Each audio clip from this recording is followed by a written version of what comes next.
Beneath the roar of supercharged engines and clouds of desert dust lies a royal game of power, legacy, and domination.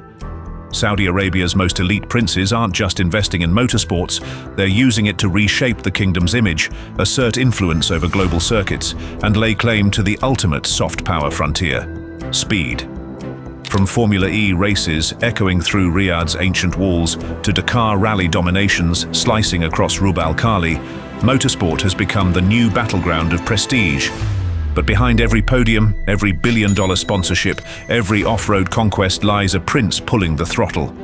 This is not just about cars, it's about dynasties. It's about who controls the desert and who dares to turn it into their playground. Welcome to the Motorsport Machtspel, where sand, steel, and sovereignty collide. The engine of ambition. The transformation began quietly, hidden behind Vision 2030 headlines and tourism festivals. But under the polished PR, a more visceral ambition was racing forward, to turn Saudi Arabia into the motorsport epicenter of the Middle East. And leading this acceleration was Prince Khalid bin Sultan Al Abdullah Al Faisal, a royal with octane in his veins. As chairman of the Saudi Automobile and Motorcycle Federation, Prince Khalid orchestrated one of the most aggressive motorsport campaigns in modern history. Within just 5 years, the kingdom secured hosting rights for Formula E, the Dakar Rally, the Extreme E electric off-road series, and eventually Formula One in Jeddah. But this wasn't just event hosting, it was empire building. Every race circuit carved into the desert became a geopolitical marker. Prince Khalid wasn't simply placing Saudi Arabia on the map, he was redrawing the map through speed. Each event served multiple purposes, elevating national prestige, normalizing global partnerships, and camouflaging deeper power realignments. Behind closed doors, the deals were massive. Over $500 million flowed into F1 infrastructure. Elite European race teams received funding from Saudi sovereign wealth vehicles, and the circuits themselves, designed with surveillance-grade smart tech embedded beneath every corner, courtesy of NEOM's AI architects. Motorsport became the perfect blend of visibility and control. The roar of engines masked the whispers of soft power in motion. In a single race weekend, the kingdom could showcase modernity, host foreign dignitaries, sign investment deals, and track every high-profile guest using biometric hospitality suites. And Prince Khalid, he wasn't just the face, he was the strategist. With every acceleration, he tightened his grip on Saudi Arabia's cultural narrative. The engine of ambition had started, and it wouldn't stop at the finish line.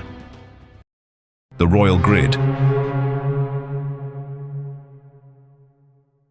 In the world of motorsport, nothing is accidental, and that includes who stands where on the grid. For the House of Saud, motorsport isn't merely spectacle, it's a hierarchy of influence, mapped out like a track. At the front of the grid sits Prince Abdulaziz bin Turki Al Faisal, Saudi Arabia's Minister of Sports and a seasoned GT3 driver himself. A prince who races? Yes, but more importantly, a prince who governs through adrenaline. Prince Abdulaziz's portfolio stretches far beyond racing. He commands billions in sports funding, signs off on infrastructure deals, and acts as the kingdom's ambassador to global athletic bodies. Every championship that enters Saudi soil must first pass through his circle. And yet, despite his political weight, he still slips behind the wheel, a symbol of control that's more psychological than ceremonial. Then there's Prince Fahad bin Saud bin Abdulaziz. Known in elite circles as the Collector, Prince Fahad owns one of the most extensive rare car collections in the Middle East, including prototypes never released to the public. But behind this obsession lies a quiet power move. Private access to engineers, automakers, and tech teams that advise the royal court on automotive surveillance and AI. Even younger royals are entering the race. Prince Saud Al Faisal, educated at MIT, recently launched a mobility tech fund based in Berlin, funneling Gulf capital into electric vehicle startups and autonomous driving research. His aim? To prepare for the next phase of desert dominance, where combustion gives way to algorithms. Together, these princes form a royal paddock of power. They don't just fund motorsport, they direct its evolution. They are redefining what it means to race, turning circuits into stages for geopolitical messaging, surveillance trials, and cultural reinvention. When you see a Saudi prince at the finish line, remember, he didn't just win the race, he designed the track. The desert is a stage. While European tracks cling to heritage and Asia focuses on spectacle, Saudi Arabia has turned its barren deserts into the most exclusive stage in motorsport history. The Rub Al Khali, empty quarter, is no longer empty. It's the kingdom's ultimate proving ground, where royalty, risk and raw power converge. Nowhere is this clearer than in the kingdom's embrace of the Dakar Rally. Once rooted in African terrain, the rally has been reimagined under Saudi rule. Over 3,000 miles of dunes, escarpments and sun-scorched rock are transformed into a living theatre, curated by GPS, camouflaged infrastructure and embedded sensors. This isn't just about motorsport, it's desert diplomacy. Each checkpoint is overseen by military-trained logistics crews. Drone surveillance monitors both racers and the terrain for anomalies.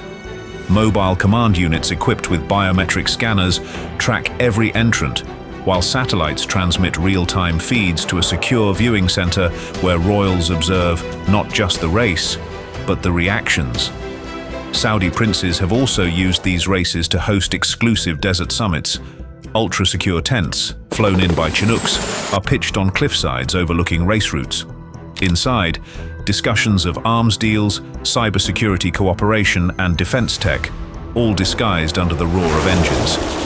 The soundscape creates perfect, plausible deniability. For the public, the events are thrilling. For the elite, they're covert operations.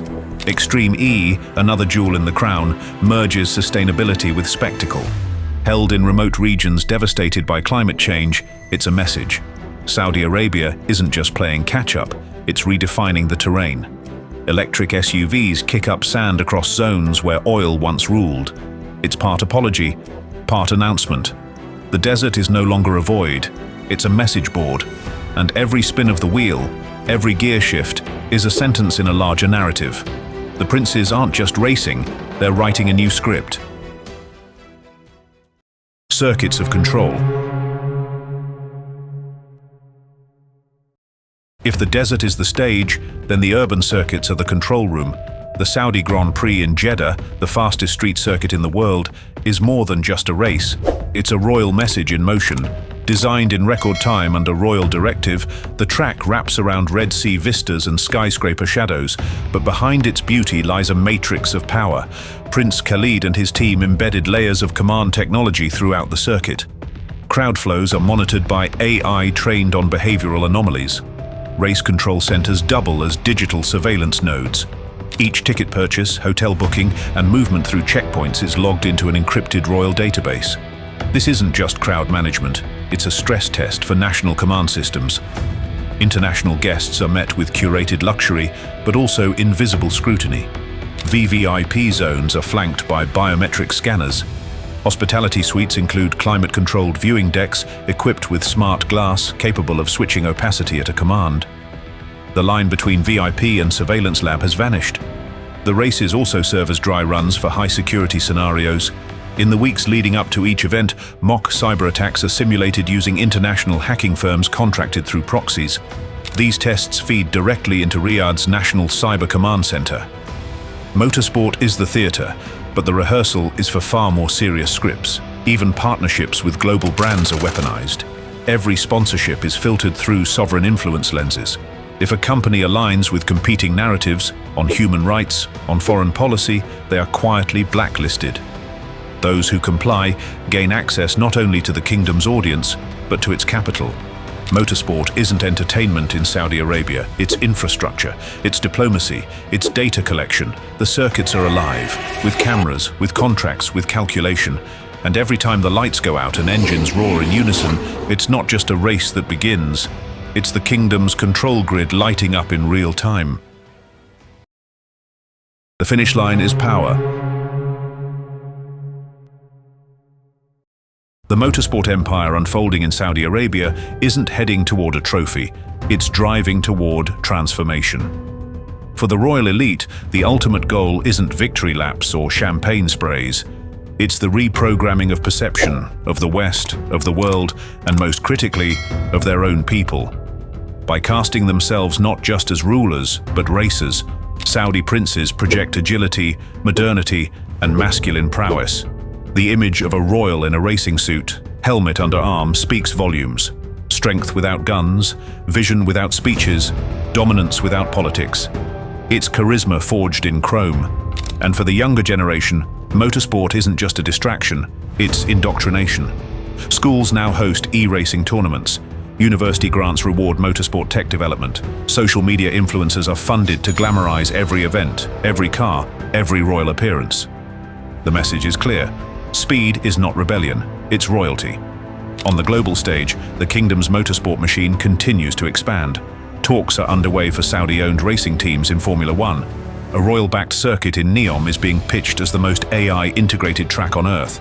And under a new initiative, Saudi princes are funding the next generation of female Gulf racers, positioning themselves as progressive gatekeepers of inclusion. But every investment, every podium, every roaring finish is mapped back to the House of Saud. Motorsport is no longer about laps. It's about loops of power, economic, psychological, diplomatic. The desert races might end, but the game never does. Because in this kingdom, the finish line isn't the end. It's where control begins. Behind every roar of engines and every blur of sand, a deeper rhythm pulses, one of calculated control and generational legacy. The Saudi princes who dominate the motorsport scene aren't just driving cars. They're steering narratives, economies, and identities. Motorsport has become their Trojan horse, entering the global psyche through spectacle, speed, and sponsorship. But what it delivers is more profound. A new face of power. One not declared but performed, not legislated but lapped. And as the world cheers from grandstands and screens, few realize what's really unfolding on the track. Not just a race, but a kingdom reinventing itself, lap by lap, turn by turn. Would you trust a future where the rulers don't just watch the game, but design the track? Drop your thoughts in the comments. One reply will win a mystery luxury gift.